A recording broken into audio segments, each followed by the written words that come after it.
And then I wanted to follow up on a question from my colleague, Representative Reichert, when he asked if your budget ever balanced. And you said yes in an out year. What year does the budget balance? I believe in our out years it's in the 2050s. It's quite a while away. It's not in the 10-year window, and we think that the attempts to reach balance in this 10-year window force the kinds of choices that we think are not right for the economy. They wouldn't grow jobs, and it would be unfair to retirees in Medicare and other places who would lose their ability to count on Medicare as a guaranteed benefit. So these are hard choices. We need to get it to a place where our debt is sustainable, where we meet the internationally accepted standards of what it is that an economy can have as far as a deficit and a debt as a percentage of GDP.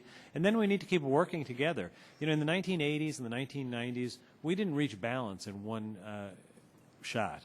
It took year after year of having Is it safe to say that under the President's budget, in our lifetime, we will never stop spending more money than we take in? I'm not going to sit here and estimate either of our lifetimes. You would be 100 years old, and I would be pushing that. So is that safe to say? Look, I don't intend to live to be 100. I think the question is not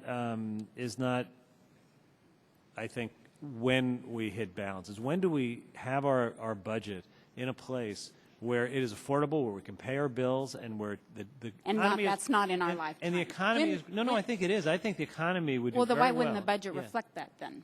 No, I guess what I'm disagreeing on is the defining reaching balance in this short-term window. I define it as not taking, not spending more money than you take in any one year, and that, according to the President's budget, is 2055.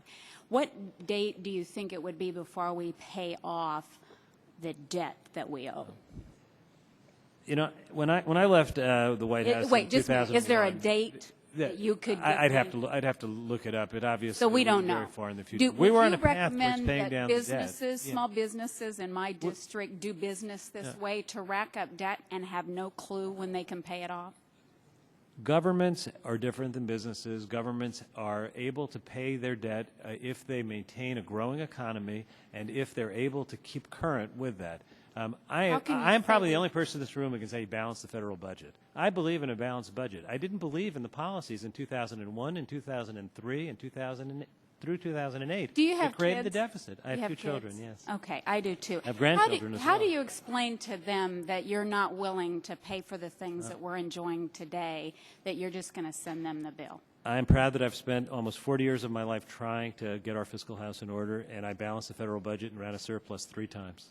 But you're not willing to balance the budget in your lifetime. I think we had inherited a situation with a deep deficit, an economy that had no bottom. It was in free fall. We've stopped that. We're growing. We're making progress. But we have to be honest with the American people. It's going to take a long time before we can actually reach the goal of a balanced budget again, because we started so far behind. We're making good progress. We started in the same place, and we're able to budget I'd be happy to have balancing in 10 years. I'd be happy to have a debate on the policies it takes to get there. I don't think the American people will accept those policies because they're not good for the country. Well, I think they show huge growth in the economy, a better GDP growth rate, and a higher employment rate than the President's proposal. Okay. But we'll look forward to the